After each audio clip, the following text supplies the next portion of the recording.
Người phụ nữ thức khuya may giày bông để cảm ơn hàng xóm. Hôm sau bị bà mẹ chồng mặt dày cờ mất. Lâm Lai Đệ chọn ngay lập tức phát điên. Anh định làm gì đấy? Chẳng dựa được vào anh. Tôi tự đi tìm mẹ anh đây. Có phải bà ấy lấy không? Tôi tự đi xem là biết ngay. Anh cầu trời. Đôi giày này không phải mẹ anh lấy. Đàn Châu Mộc vội cản Lâm Lai Đệ lại. Hai người cùng đến chỗ Triệu Đại Hoa. Triệu Đại Hoa đang trong phòng khách, hí hửng thử đôi giày bông. Tay Lâm Lai Đệ khéo thật. Giày bông vừa đẹp vừa êm. Đàn Châu Mộc liếc cái là thấy ngay. Mẹ anh đang mang đôi giày Lâm Lai Đệ làm. Lòng anh thót lại một cái. Xong đời, lại sắp có trận chiến to. Lai Đệ, hai người tới rồi, vào nhà ngồi đi. Dù sao trước mặt con trai, bà ấy phải giả bộ chút, phải để Đàn Châu Mộc biết bà là mẹ chồng tốt. Mọi mâu thuẫn đều do Lâm Lai Đệ, con dâu chẳng hiểu chuyện này gây ra. Gần đây tăng ca, sao bà dám nén lấy giày của tôi? Lai Đệ, đôi giày này chẳng phải con làm cho mẹ sao? Mặt bà dày thế nào nổi? Tôi bao giờ nói làm cho bà đâu. Mẹ, đôi giày này Lai Đệ làm cho Văn Nguyệt. Mẹ cởi ra đi. Triệu Đại Hoa ngỡ ngàng nhìn Lâm Lai Đệ. Đôi giày đẹp thế này mà cho người ngoài. Chẳng lẽ mẹ chồng như bà còn thua người ngoài? Lai Đệ à, mẹ có lẽ hiểu lầm rồi. Nhưng giày mẹ đã mang lên chân. Con tay nhanh khéo thế. May lại đôi khác cho Văn Nguyệt là được. Đừng chấp nhặt với mẹ. Dù sao cũng là người một nhà. Tôi thấy trong nhà con có đôi giày này. Nghĩ con đi số 37. Mẹ vừa hay số 36. Tưởng con làm cho mẹ. Giày bà mang rồi tôi chê bẩn.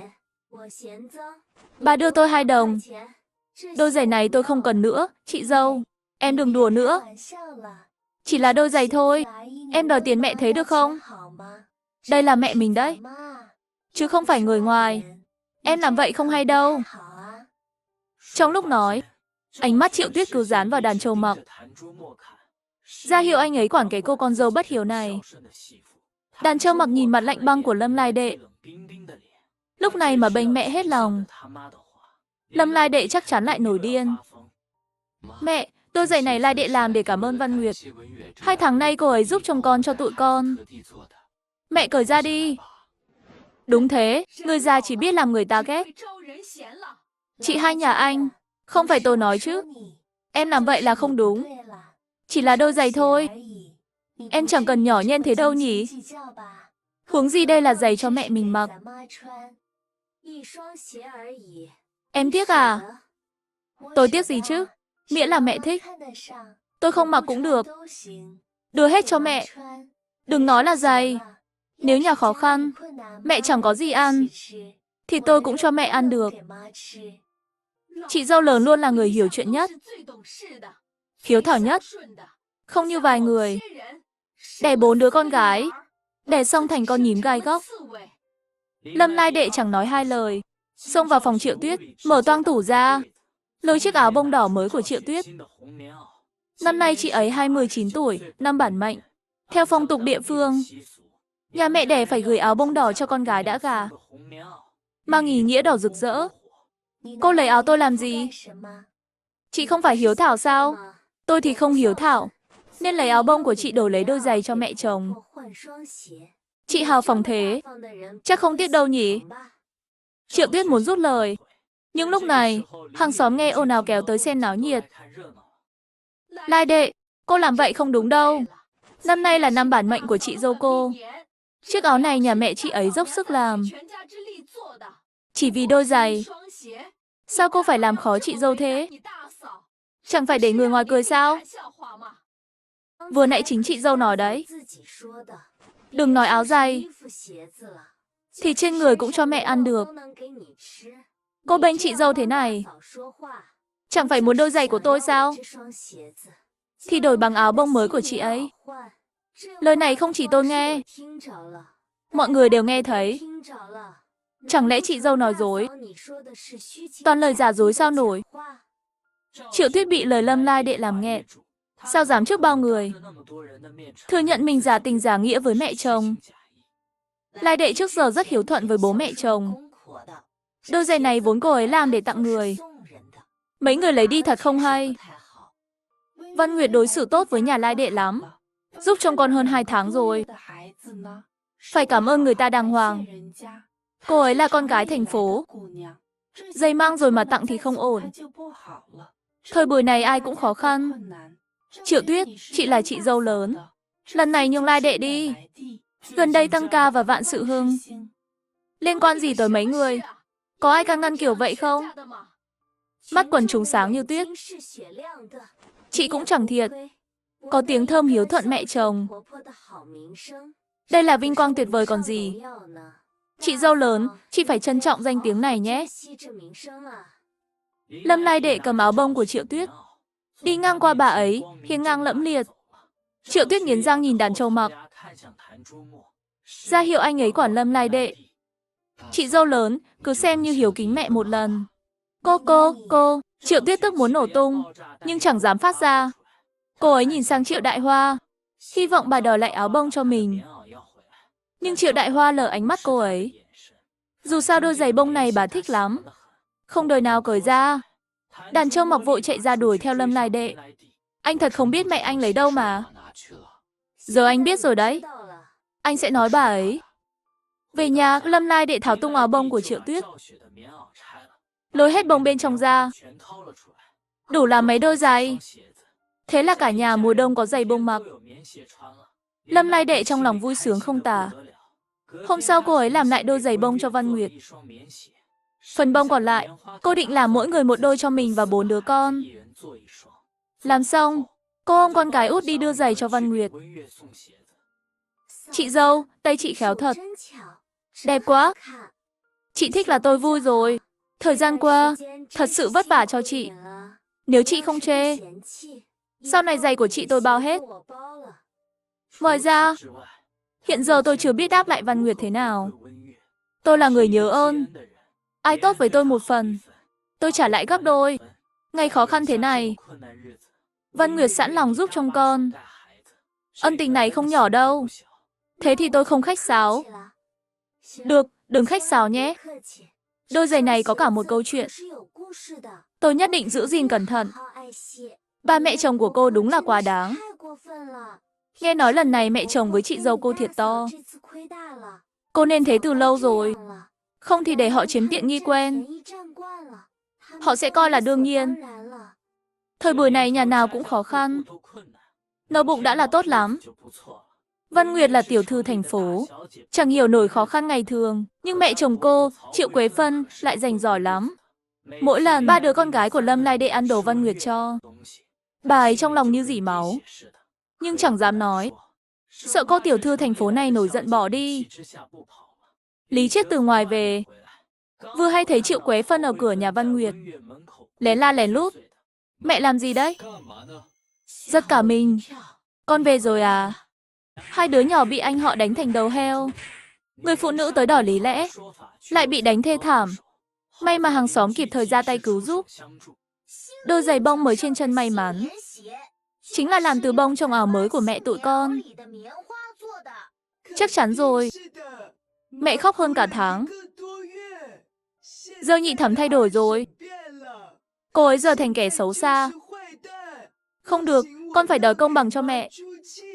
Hàn Hề xông lên, kéo đàn may mắn đang chơi với mấy bé gái khác sang một bên, hung hăng đá cho một phát. Tao đạp chết mày. Mày làm gì đấy? Dạy mày một bài học, mày với mẹ mày mặt dày như nhau. Chỉ biết cướp đồ của người khác. Bên kia, đàn đông cũng vậy. Một cú đá khiến đàn đá Phúc ngã lăn ra đất. Thứ hèn còn dám mang giày bông mới ra khoe khoang. Tao đạp chết mày. Gần đây đàn đá Phúc chẳng có sức phản kháng, bị đánh khóc toáng. 2 anh em đánh 2 chị em một trận tơi bời. Mũi đàn đá Phúc chảy cả máu. 2 chị em khóc lóc chạy về nhà. Lâm Lai Đệ đang trong sân phơi củ cải. Mẹ ơi, hu hu hu. Lâm Lai Đệ sững sờ nhìn 2 đứa con. Mặt 2 đứa đầy máu, đầy đất bẩn trên người. Nhìn là biết bị đánh không nhẹ. Chuyện gì thế? Ai đánh con? Anh đánh. Anh ấy bảo mẹ là kẻ hèn. Là kẻ xấu, cướp áo bông đỏ của bác lớn làm giày mới cho tụi con. Lòng Lâm Lai Đệ đau như rỉ máu. Cô ấy xót con còn chẳng nỡ đánh một cái. Mà hai thằng nhóc kia dám đánh con gái cô. Không dạy cho bài học không xong. Không thể để yên thế được. Cô lập tức kéo hai đứa con đi tới nhà đàn lão đại tính sổ. Vân Nguyệt nghe tiếng khóc trẻ, lo lắng chạy ra. Chị dâu, bình tĩnh, đừng đánh con. Cô ấy tưởng Lâm Lai Đệ đánh con. Lâm Lai Đệ kể đầu đuôi câu chuyện cho cô ấy. Nhỏ thế mà đã xấu xa vậy. Đúng là đồ khốn. Tôi phải đi tính sổ với họ. Chị dâu, chị đi rồi, họ sẽ bảo trẻ con đánh nhau là chuyện thường. Không đời nào để chị đánh con họ. Hơn nữa bố mẹ chồng chị luôn thiên vị họ. Chị một mình đi cũng chỉ phí lời. Cái vài câu chẳng giải quyết được gì. Nhưng không thể để yên vậy. Họ bắt nạt quá đáng rồi. Lấy đạo của họ trị lại họ. Lén đánh con họ một trận. Chị nói cũng có lý. Nhưng tôi vẫn phải đi tìm họ trước. Chuyện này phải rõ ràng. Nếu họ bảo trẻ con đánh nhau họ không quản, thì sau này tôi dạy may mắn xử lý hai thằng nhóc đó. Họ mà tin tới, tôi sẽ dùng lời họ nói trước để đáp lại. Cũng phải để họ biết con họ gây chuyện trước. Tốt nhất để hàng xóm biết luôn. Minh Châu còn đang ngủ trong nhà. Văn Nguyệt, nhờ chị trông con giúp tôi. Chị cứ yên tâm, con tôi sẽ trông. Lâm Lai Đệ đi rồi. Văn Nguyệt trong lòng bất an, sợ cô ấy một mình sẽ thiệt. Lập tức về nhà bảo Lý Chiết qua xem sao. Lâm Lai Đệ dắt hai đứa con tới nhà đàn lão đại.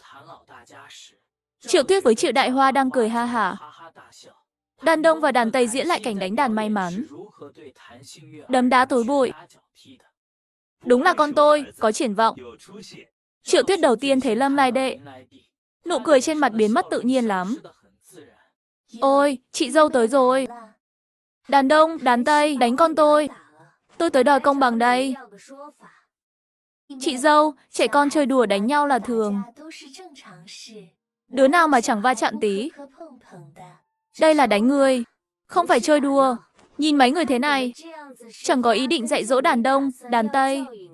Triệu Tuyết khinh khỉnh liếc cô ấy, cố tình không đáp lời. Hai đứa con danh của Lâm Lai Đệ, đáng bị đánh, cướp áo bông đỏ 5 bản mệnh còn tháo ra làm giày. Anh em chơi với nhau, va chạm là chuyện thường. Đừng làm quá lên. Cô là nhị thẩm. Rộng lượng chút đi. Mấy người không biết lý lẽ đúng không? Cô bảo ai không biết lý lẽ? Cô tới nhà tôi lải nhải cái gì? Con mình không có bản lĩnh. Bị đánh vài cái chẳng mất miếng thịt nào. Mà ở đây nhỏ nhen. Tôi thấy cô ngứa đòn rồi. Đàn lão đại nói xong sắn tay áo. Hông hồ định đánh Lâm Lai Đệ. Triệu Tuyết với Triệu Đại Hoa đắc ý cười. Gần đây tăng ca, mong đàn lão đại đánh Lâm Lai Đệ tơi bời. Cô đánh tôi thử xem, tôi kiện cô. Dọa ai chứ? Tao đánh chết mày.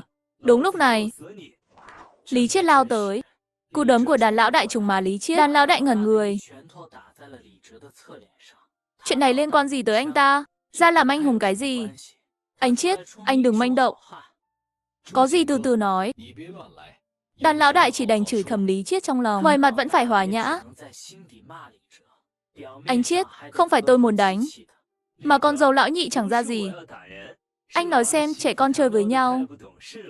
Va chạm là chuyện thường. Cô ta dẫn con tới đây ở Mỹ. Bảo nhà tôi không biết lý lẽ. Anh xem có ai như cô ta không? Loại này đúng là thiếu đòn. Không đánh không được. Mấy người đều làm cha mẹ. Xót con là chuyện thường. May mắn với đa phúc bị đánh thế này. Chị dâu xót anh thông cảm chút. Chị dâu xót anh. Thông cảm chút đi. Hơn nữa anh là anh cả. Sao lại đánh em dâu? Chuyện ra ngoài người ta cười cho. Cô ta đáng bị đánh. Trẻ con chơi đùa với nhau. Cô ta tới làm loạn đòi lý lẽ, đúng không? Có ai làm nhị thẩm kiểu cô ta không? Làm người phải có lý lẽ. Trẻ con chơi đùa mà làm gì căng? Nếu thấy con mình quý giá, thì nhốt ở nhà đừng thả ra là xong. Chẳng biết từ lúc nào, tiếng ồn ào kéo tới bao hàng xóm vây xem. Lâm Lai Đệ dĩ nhiên chẳng phải dạng vừa. Mọi người xem đàn Đông với đàn Tây, đánh may mắn với đa phúc thành thế này. Tôi tới tìm họ. Họ không những không dạy con mình, còn thấy đương nhiên. Tục ngữ nói con hư tại cha. Cha mẹ thế này, con tốt nổi sao đây? Họ bảo là trẻ con chơi đùa, được. Câu này tôi nhớ kỹ. Lâm Lai Đệ đoán trước nhà đàn lão đại sẽ mặt dày, nên cô ấy không dây dưa thêm. Nói xong những gì cần nói, sau này sẽ lấy đường của họ trị lại họ. Lúc đó nhà đàn lão đại chẳng còn gì để nói. Mấy người là một nhà, có gì từ từ nói. Đánh hơi nặng thật. Lai Đệ là mẹ sót con cũng thường. Nhà lão đại, anh cũng nói con chút. Chuyện này qua thôi. Tôi nói Tiểu Đông, Tiểu Tây rồi. Lai Đệ hơi làm quá. Chẳng có gì lớn. Mọi người giải tán đi. Người đàn ông vì báo thù cho vợ, đánh đau hai kẻ kia. Người phụ nữ lập mưu giúp con đòi công bằng. Gia đình 6 người cuối cùng, đồng lòng đứng chung chiến tuyến. Anh Hàn, đợi tí. Có vài chuyện tôi, người ngoài, không nên xen vào. Nhưng tôi thật sự nhìn không nổi. Dù anh không thương chị Lai Đệ, cũng phải sót may mắn và đa phúc chứ. Chúng là con gái ruột của anh. Đàn Châu Mặc ngơ ngác, hoàn toàn không biết Văn Nguyệt nói gì. Anh ấy sáng sớm đã tới nhà đội trưởng Hoàng Vĩ, giúp sửa bếp. Vốn định giữ anh ấy ăn cơm, nhưng đàn Châu Mặc sợ Lâm Lai Đệ một mình lo cho 4 đứa nhỏ không nổi, nên không ăn ở nhà Hoàng Vĩ. Xảy ra chuyện gì rồi? Đứa cháu lớn của anh đánh mặt con anh sưng vù, con chảy máu. Chị Lai Đệ đi tìm anh cả anh đòi lý lẽ. Anh cả anh định đánh vợ anh.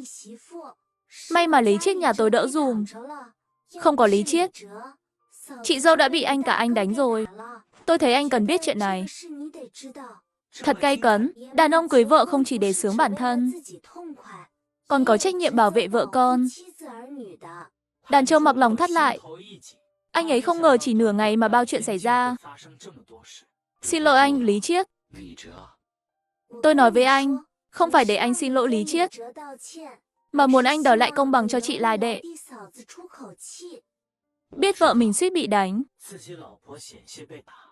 nếu anh không ra mặt, chẳng phải đồ bỏ sao? Cuối tuần không về nhà, lập tức đi tìm đàn lão đại. Nhưng đàn lão đại không ở nhà. Anh ấy tìm một vòng, cuối cùng thấy người dưới gốc cây đầu làng. Nhưng đàn lão đại thấy đàn Châu Mặc chẳng chút áy náy. Dù sao hắn là anh cả. Đàn Châu Mặc lúc nào cũng phải kính hắn. Anh đánh Lai Đệ. Cô ta đáng đánh, càng ngày càng không biết trời cao đất dày. Lão nhị, không phải anh nói chứ, loại đàn bà đó phải dạy dỗ mạnh tay. Trẻ con chơi đùa với nhau, và chạm chút thôi, mà cô ta như mụ chửi thuê, tới nhà anh làm loạn. Cô ta làm anh mất mặt. Không phải anh nói chứ, mày nên treo cô ta lên cây, đánh cho một trận. Đàn bà là đồ cứng đâu. Không đánh không được. Đó là vợ tôi. Anh không có quyền đánh. Anh qua xin lỗi Lai Đệ đi. Đàn lão đại như nghe được chuyện hài nhất thế giới. Lúc này nhìn đàn Châu Mặc, như nhìn tên vô dụng nhất thiên hạ. Lão nhị, mày sao vô dụng thế? Xin lỗi một con đàn bà. Tao thả chết cũng không xin lỗi một đứa hèn. Đàn Châu Mặc không kìm được lửa giận trong lòng, không do dự đấm thẳng mặt hắn một cú. Đàn lão đại như con sư tử chậm chạp, cuối cùng cũng bùng nổ, lao vào vật lộn với đàn Châu Mặc. Chẳng được vài giây, hai anh em ngã lăn ra đất. Đàn Châu Mặc chiếm thế thượng phong, đè đàn lão đại xuống, đánh cho một trận tơi bời. Hắn ngã ngửa ra đất bùn, bị đánh bầm dập mặt mũi, hết sạch sức lực và chiêu trò, chỉ còn lại cơn tức đầy lòng. Đàn Châu Mặc về nhà. Lâm Lai Đệ đang ăn cơm với 3 đứa con gái. Anh liếc vết thương trên mặt con, lập tức thấy anh cả bị đánh là đáng đời. Bố ăn cơm đi. Anh đi tìm anh cả rồi. Sau này tụi nhỏ đánh nhau, em nói với anh xử lý. Lâm Lai Đệ không đáp lời. Nói với anh ta có ích gì đâu. Anh ta họ Đàn, chung phe với nhà họ Đàn. Bố ơi, anh Tiểu Đông đánh con với em trước. Bố biết, tụi con là trẻ con. Cãi nhau chút là chuyện thường. Vài hôm là lại vui thôi. Trước kia tụi con chẳng thích chơi với anh ấy sao? Cả nhà toàn người đảo quốc. Bố ơi, người đảo quốc là gì? Mặt đàn trâu mặc khẽ đổi sắc. Lâm Lai Đệ thẳng thừng liếc anh ta một cái, đứng dậy vào nhà, chẳng thèm để ý đàn trâu mặc nữa. Đàn trâu mặc thấy buồn cười. Lâm Lai Đệ giờ hoặc là không nói với anh ta, hoặc là chửi văn vẻ lắm. Là ý nói kẻ xấu. Nhà mình không phải kẻ xấu. Nhà mình sống cũng khá tử tế. Thế bà nội, ông nội, bác cả, bác dâu cả. Nhà Tam Thúc, Tam Thẩm, các cô có phải người đảo quốc không? Họ không phải. Họ chính là... Cả nhà các con đều là... Một tuần sau, đàn May Mắn với đàn Đa Phúc cố ý dụ đàn Đông và đàn Tây chạy đuổi theo chúng. Lần trước đàn Đông chưa đánh đã. Thật thú vị, lần này nhất định phải đánh cho sướng tay. Mày bắt tao không nổi đâu. Bắt không nổi tao. Đồ khốn. Đứng lại cho tao. Bắt được mày tao đánh chết mày, đồ danh. Đàn Đông hùng hổ chửi đàn May Mắn. Dù nó mới vài tuổi, nhưng chửi bậy đã có kinh nghiệm 4 năm lão luyện. Mày mới là đồ khốn. Mày là kẻ xấu. Cả nhà mày là người đảo quốc. Đồ bà nội mày. Đứng lại ngay. Xem tao có đánh chết mày không, đồ danh. Giây sau, đàn Đông hét lên thảm thiết. Mặt tái mét, đau đớn co ro dưới đất. Chân phải bị kẹp thú kẹp chặt. Máu tươi trào ra. Đau đớn sống không bằng chết, ông Trần khóc to. Cùng lúc đó, chân phải đàn Tây cũng bị kẹp thú kẹp. Đàn May Mắn với đàn Đa Phúc chạy lại. Đối diện hai đứa chẳng còn sức phản kháng dưới đất. Tát lia lịa. Đồ khốn, mày dám đánh tao lần nữa xem. Tao chặt mày cho chó ăn. Đứa lớn nhặt cành cây vừa phải bên cạnh. Nhắm đàn Đông quất một trận tơi bời. Bốp bốp bốp vừa đánh vừa nói. Lời Lâm Lai Đệ dạy. Chơi vui quá. Trò này thật là thú vị. Tao thích chơi trò này với mày. Cây gậy trên da non của đàn Đông để lại từng vết đỏ tươi. Đàn Đông đau đớn gào lên. Chẳng còn cứng nổi nữa. Đa Phúc, tao sai rồi, tao sai rồi. Đừng đánh nữa. Sau này tao không đánh mày nữa. Đàn May Mắn với đàn Đa Phúc thấy đánh đủ rồi. Vội chạy về nhà. Trung Hí Hừng kể lại cảnh đàn Đông, đàn Tây khóc thảm. Kể hết một lượt, Lâm Lai Đệ trong lòng sảng khoái cực kỳ. Mẹ giúp tụi con xử lý đàn Đông với đàn Tây. Vì chúng đánh tụi con trước. Chúng ta đánh lại, gọi là phản kích. Nhưng bình thường tụi con không được chủ động đánh bạn. Biết không, chúng ta không chủ động đánh người. Nhưng ai đánh chúng ta phải phản kích. Đây gọi là người không phạm ta. Ta không phạm người. Người phạm ta. Ta phải phản kích. Bình thường không được bắt nạt ai, biết chưa? Mẹ, con biết rồi. Cũng gần tới giờ rồi. May mắn, con qua nhà đội trưởng gọi bố về. Được thôi, con đi ngay đây. Người phụ nữ lần đầu phản kích đã thấy máu. Nhà công bà tức xì khói kéo tới trả đũa. Người chồng vốn im lặng giờ gánh vác trọng trách. Lão nhị Lâm Lai Đệ, lăn ra đây cho tao. Đứa cháu ngoại lòng đen như than. Làm chuyện ác thế này sớm muộn bị trời đánh. Kẹp chân con tao ra thế này. Bà đây liều mạng với mày. Đồ chẳng ra người. Tiếng chửi liên tục kéo hàng xóm ra xem. Đàn trâu mặc ngơ ngác thò đầu ra nhìn Lâm Lai Đệ.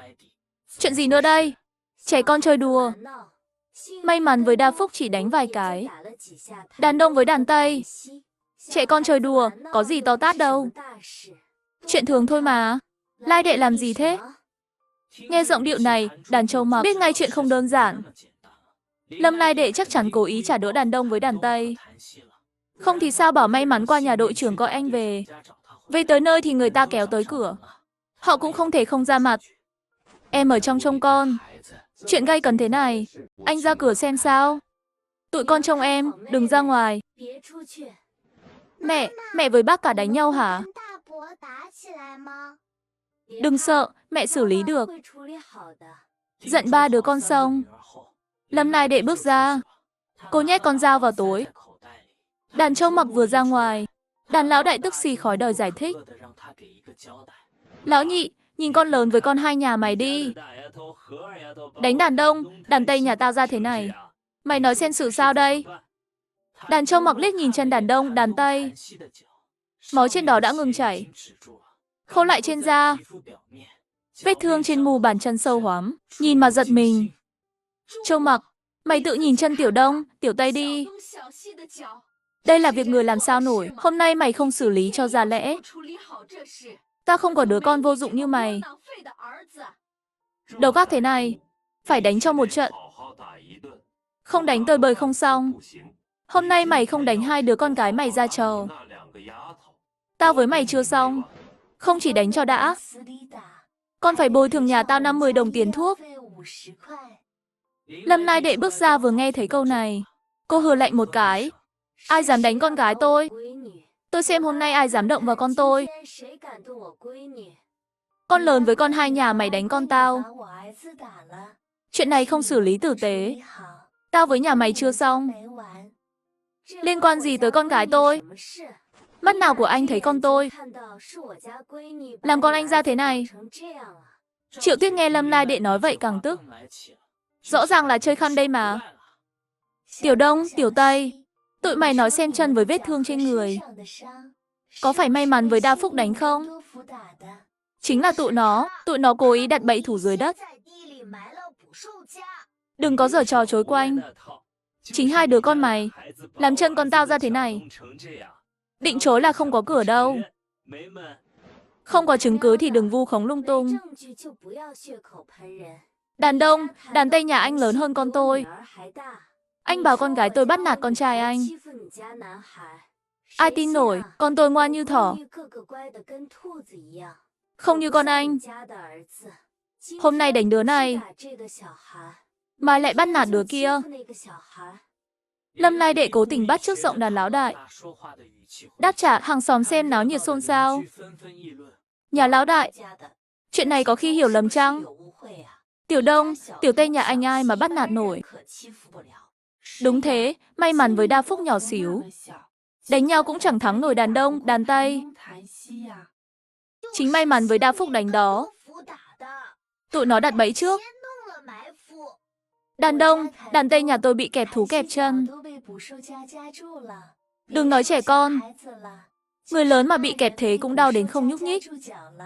May mắn với đa phúc. Chọn lúc đó đánh con tôi. Ý anh là hai đứa con tôi đợi đàn Đông, đàn Tây ngã dưới đất rồi mới ra tay đánh. Đúng thế. Mày nói đi. Chuyện này xử sao? Trẻ con đánh nhau, chuyện bình thường mà. Trước kia đàn Đông, đàn Tây nhà anh đánh may mắn, đa phúc nhà tôi chảy cả máu. Mấy người bảo trẻ con chơi đùa là thường. Sao giờ tới lượt mình lại kéo tới nhà tôi làm loạn? Mấy người làm vậy không đúng. Có câu nói thế nào nhỉ? Mấy người là chỉ cho quán đốt lửa, không cho dân thắp đèn. Thật cay cấn. Lão Đại bị lời Lâm Lai Đệ làm tức xì khói. Lập tức xông tới định đánh Lâm Lai Đệ. Đàn Châu Mặc bước lên 2 bước chắn trước mặt. Hai tay nhắm ngực đàn Lão Đại đẩy mạnh một cái. Sức anh ấy lớn lắm. Đàn Lão Đại lảo đảo lùi 2 bước. Suýt ngã nhào xuống đất. Làm Triệu Đại Hoa xót ruột. Đồ hèn. Đẩy anh cả mà không biết trời cao đất dày. Tao thấy mày càng ngày càng tệ. Đến anh cả cũng dám đánh. Đồ khốn. Tao không có thằng em như mày. Hôm nay tao phải đánh chết nó. Đàn Châu Mặc lòng rối bời. Từ nhỏ đến lớn, dù là với đàn Lão Đại hay đàn Lão Tam có mâu thuẫn, cha mẹ chẳng bao giờ bênh anh ấy lần nào. Anh ấy mãi là đứa không được coi trọng, nhưng luôn khao khát được bố mẹ để ý. Lão Nhị, trẻ con chơi đùa với nhau, mấy người làm loạn gì đây? Hôm nay ai dám động vào Lai Đệ một cái, đừng trách tôi trở mặt. Anh ấy bình tĩnh nói những lời này. nhưng giọng điệu đầy uy lực. Lòng Lâm Lai Đệ giật thót. Chưa bao giờ thấy đàn trâu mặc banh cô ấy thế này. Trước kia dù bố mẹ anh ấy hay anh em họ bắt nạt gia đình nhỏ này thế nào, anh ấy luôn nhịn được thì nhịn, chưa từng công khai xé rách mặt mà tính toán. Khoảnh khắc này Lâm Lai Đệ nhìn anh ấy khác hẳn. Trông mặc đồ khốn, cùi chó quay ra ngoài, dám bênh người ngoài, không bênh. Anh cả ruột thịt, của mày, sao tao lại đẻ ra cái thứ chẳng phân biệt trong ngoài thế này? Triệu Đại Hoa đấm thùm thụp vào ngực đàn trâu mặc, vừa đấm vừa chửi. Như thể anh ấy là đứa con bất hiếu nhất thế gian. Mẹ đánh con, sao dám đánh lại chứ? Lâm Lai Đệ rút rào bếp lao lên. Bà nói ai là người ngoài? Tôi là vợ ruột của anh ấy. May mắn, đa phúc, là con gái ruột của anh ấy. Bà thiên vị nhà lão đại thế này, còn chia rẽ gia đình. Con nhà chúng tôi dễ bắt nạt đúng không? Mày định làm gì? Cất dao đi. Vào nhà trông con. Anh xử lý. Tôi không vào. Xem ai dám làm loạn trước cửa nhà tôi. Dù sao mạng tôi rẻ, tôi chẳng sợ. Đây là đứa vợ tốt mày cưới đấy. Chẳng nỡ đành, chẳng nỡ mắng. Cũng phụng như bà tổ. Chẳng biết phải trái. Làm mất mặt nhà họ Đàn. Bác Đàn, bác bớt giận đi. Trẻ con chơi đùa với nhau. Va chạm là chuyện thường. Đánh nhau là cháu trai, cháu gái bác. Chẳng có người ngoài. Lòng bàn tay mu bàn tay đều là thịt. Bác nên hòa giải, người già. Một bát nước giữ đều, nhà mới yên ấm được. Bác thấy có đúng không?